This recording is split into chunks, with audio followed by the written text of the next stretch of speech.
Jesse, we're not. What would you have done on September the 12th, 2001? What would you have done if you'd been president? What would I have done? Yeah. I would have done a legitimate investigation to find out what exactly happened on 9/11. How did they know who did this so quickly like they did Lee Harvey Oswald?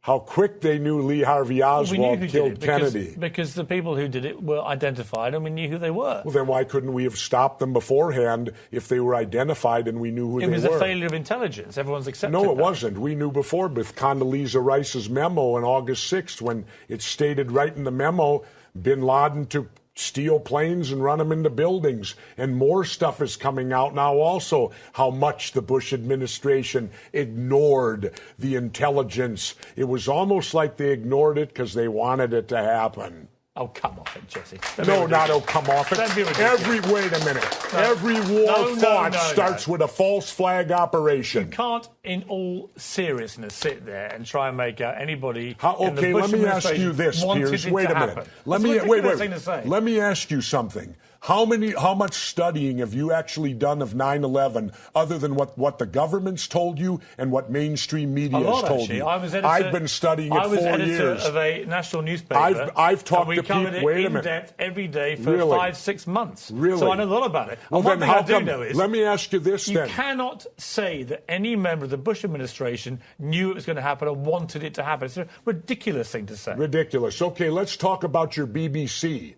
I have a tape of a BBC reporter broadcasting directly back to England talking about a third building has collapsed. World Trade Center Building 7 talks for 7 minutes. All the while she's talking, World Trade Center Building 7 is still standing right behind her. It didn't fall for another half hour. Yet they were doing a pre-broadcast back to England yes, it's true, you need to that this building fell and it hadn't fallen yet. If you're trying to make out the British Broadcasting Company, one of the most respected news organisations in the world, was inventing huge buildings falling over, you need to have a break, Jesse. We'll come back after the break and we'll talk about Israel and Iran. Are you kidding me? This is a fact, my friend.